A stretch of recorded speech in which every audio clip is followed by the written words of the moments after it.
to do lesson 15.2, which is finding the volume of rectangular prisms. Let's get started. So I've skipped over the explore activity for the video today. However, if you are working with your textbook instead of the notes that I'm providing, you are welcome to try that explore activity today. It's pretty simple, and it's really just about counting boxes in the cube, and it kind of leads up to the whole concept of volume. So when we're finding volume, like we discussed yesterday when we talked about surface area, or at least I think that was yesterday, we were talking about 3D objects. So when we're finding volume, again, we're dealing with three-dimensional objects. When you are in 5th grade, back in the day, we learned about units and converting units. And one of the things we talked about was capacity. When we measure the capacity of an object, we're talking about how much that object can hold. So finding the volume is pretty much another way of measuring capacity. So we're talking about the amount of space that's inside of the 3D object when we discuss volume, okay? So for today, we're looking at rectangular prisms. So as we learned when we did surface area, a rectangular prism has 6 different faces, so 6 different shapes that make up the whole thing. And as we called them in the previous lesson, we're looking at them in terms of calling them faces. Any pair of opposite faces can be called the bases of the prism. So any ones that are on the opposite sides can be called bases. And this is kind of an adjustment for us because we're always used to thinking, oh, the bottom and the top. The bottom is the base, and that's it. But in a rectangular prism, anything can be the base because you can turn it any way. So, for example, this is a little bit silly, but I have one of Drew's Legos here. It just happens to be here, okay? So if I put my rectangular prism like this, this would be a base and the bottom would be a base. But if I put it like this on its side, now this and this are the bases. So the idea is you can move your rectangular prism around, okay? So this and this would be bases. So we want to try to get out of the habit of thinking of the bases always being the bottom, okay? Anyway, so to find the volume of any rectangular prism, the formula that we're going to be using is length times width times height. That's for a rectangular prism. They've also written this. Volume is equal to the big B times H, where the big B represents the area of the base. This is what I want you to really think about because we're going to learn about other types of rectangular prisms, and especially going forward into 7th grade, you're going to learn about different prisms. And you don't have to have all of the prism formulas memorized if you know this, because all you need to know is what shape is the base. In this case, the shape of the base is a rectangle, right? So you would find the area of the rectangle. This pen isn't working. You would find the area of the rectangle, and then you would multiply it by the height. So the height, to be specific, is whatever face is separating the two bases. So if you're looking at this top and this bottom as your two bases, then your height is what's separating it right here, okay? So for rectangular prism, we're using length times width times height. But what we're really getting, or what we're getting that from, is from the general formula for a prism, which is to find the area of the base and multiply that by the height. Because the base is a rectangle, so the area of that would be length times width. Okay, so let's start off with some examples. We're going to be dealing with a lot of fractions and mixed numbers in this lesson. Sorry about it. So we're finding the volume of this rectangular prism here. Okay, looks like I accidentally cut this off, so let me add that down there. That shouldn't be open. They're giving us a length of 3 meters, a width of 2 1/4 meter, and a height of 4.5 meters, and they want us to find the volume. So this is going to be our, in this case, this is our base. This piece and this piece are our two bases, and they are being separated by this height, 4.5, okay? So what we're gonna do is we're gonna use our formula, the area of the base times the height. So length times width times height. So next to this, I'm gonna write length times width times height. And I'm going to, it's already written out here, but I'm gonna do it again underneath just because I always do that. The length is 3, the width is 2 1/4, and the height is 4.5. And then we're gonna plug it in. Here we go. Length is 3, width is 2 1/4, and height is 4.5. So the worst part about this problem is just gonna be dealing with these numbers because the actual process is not hard. So why don't we change them into improper fractions? So this would be 3. This is 4 times 2 plus 1, which is 9/4. And this is 2 times 4 plus 1, which is also 9/4. I'm sorry, 9/2, not 9/4. It's also 9, but it's over 2. And now we're going to multiply. So we're going to do 3 times 9, which is 27, times another 9. So let's take it over here. 27 times 9, okay? 9 times 7 is 63. Carry your 6.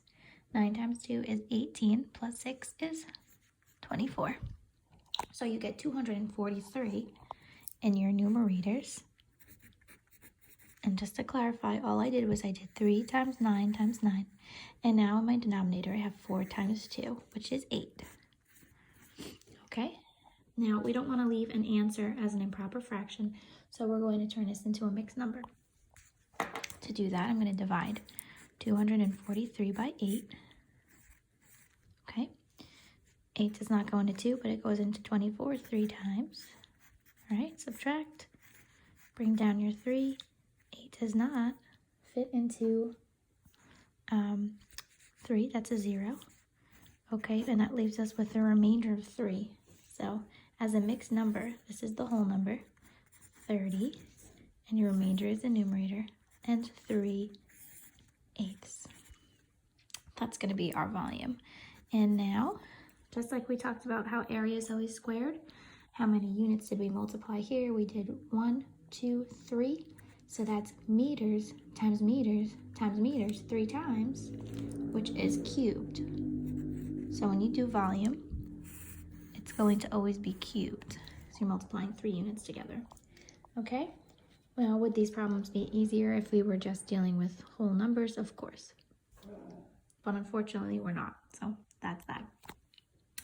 So now we're going to go on to the your turn. Okay? And it's similar. Same thing with some mixed numbers. And what I'll say is, why don't we change these mixed numbers into improper fractions before we start? These are 2 separate problems, okay? So this is one and this is another. So 7.5, 2 times 7 is 14, plus 1 is 15/2 inches. 4 inches can stay the same. And then this, hopefully you remember it, but this is 5/2 inches. And now we're going to use our formula, length times width times height, to find the volume here. So I'm going to write out my formula, length times width times height, and I'm going to state everything I have. Length is 15/2, width is 4, and height is 5/2. Just to throw it out there, because I know some of you are going to ask this question. Doesn't matter whether the 15/2 and the 4 are the length and the width. No, it doesn't matter. So if you say L is 4 and W is 15/2, it doesn't matter, okay? So now we're going to plug everything in. So we have the volume is equal to the length, which is 15/2, times the width, which is 4, times the height, which is 5/2, okay?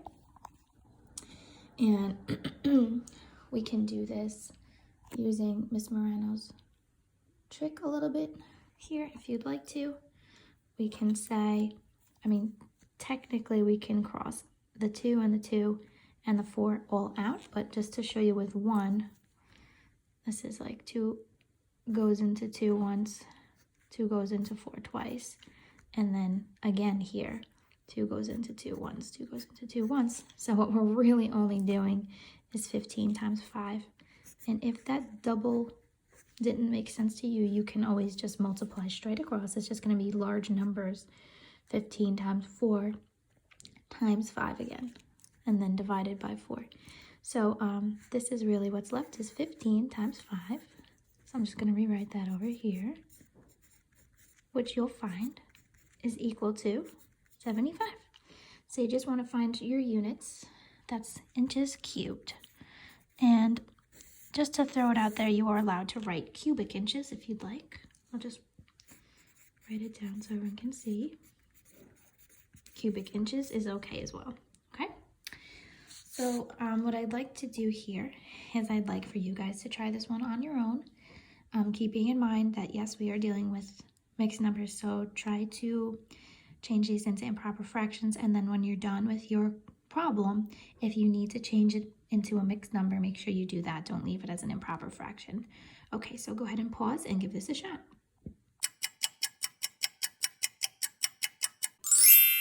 Okay, so once you change these amounts into improper fractions, you should get that the length is 21 over 4, the width is 7 over 2, and the height stays the same. When you multiply those together, you'll see diagonally nothing really works out for us to cancel out. So you do have to do the multiplication the long way. Hopefully you noticed 7 times 3 is 21. So instead of doing this all together, you can just do 21 times 21. Where is Mateo when you need him? And you get 441 over the 8 in the denominator. And when you change that into a mixed number, you get 55 and 1/8 inches cubed. Okay. So the last thing we need to be able to do in this lesson is solve real world problems that are involving volume. Okay. So for example 2, we have a terrarium, which is shaped like a rectangular prism. The prism is 25.5 inches long, so that's your length, 13.5 inches wide, and 16 inches deep. What's the volume of the terrarium? I almost said it wrong again. Okay, so what you can do is you can sketch a little diagram, or you don't even have to because they're telling you the length, the width, and the height. I usually like to sketch though, just to have a visual, especially if they're telling me what this object is. And if you're not sure what a terrarium is, it's basically a tank for, you know, something like a lizard, or it could be a fish tank, or anything that's for an animal of some kind, or a reptile, or an amphibian.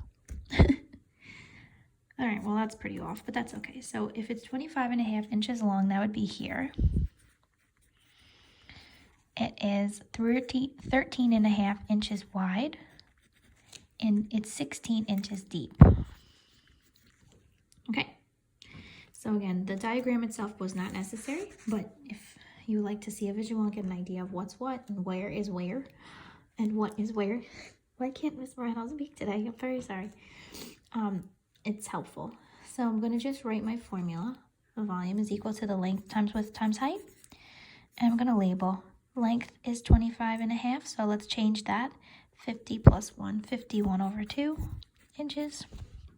The width is 13.5, so that's 26 plus 1, 27 over 2 inches. And the height is 16. We're going to leave that alone. Now we're just going to plug everything in.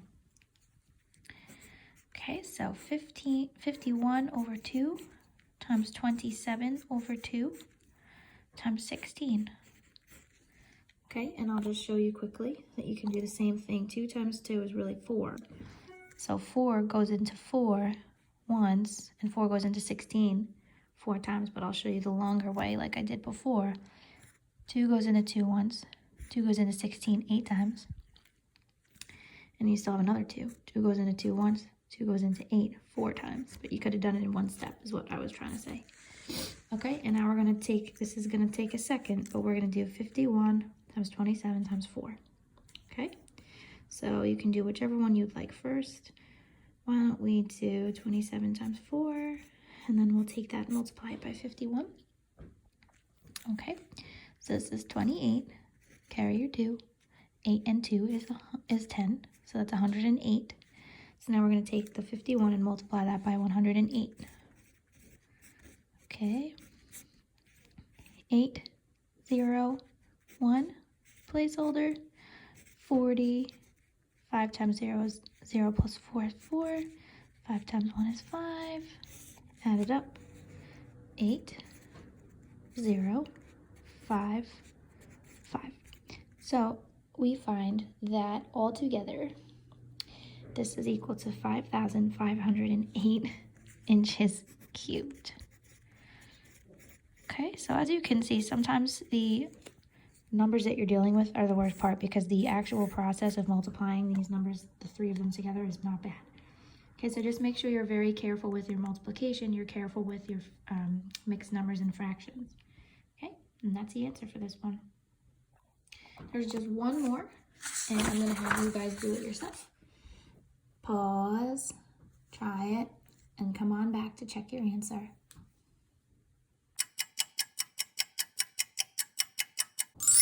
Okie dokie. I'm hoping that you got 393 3/4 cubic meters or meters cubed. Okay? I tried to sketch a little rectangular pool. Didn't go too well, but the length is given to you as 15. The width is 10.5. So I changed that to 21/2. 2.5 meters for the depth, which is the same as the height. Change that to 5/2. Multiply it all together, and you see there's no nice trick to cross anything out. However, the multiplication is not terrible. So I did 21 times 5, and then multiplied that by 15. Got 1,575 divided by 4. 2 times 2 is 4. And then found that as a mixed number, which was equal to 393 with a remainder of 3. So 393 3/4 meters cubed is your final answer. Okay guys, so finding the volume is not hard. The hard part is dealing with these numbers. So just take your time and go nice and slow. And remember that if you have a question, you can always post and I will try my best to answer. Okay, have a great time with this. And today is what, Wednesday? Is this Wednesday? Let's see. So that means that tomorrow you have office hours. Yes. So you should have office hours tomorrow, and if you have any questions with this, you can ask me. So make sure you highlight or circle any of your questions. Okay, guys? Have fun!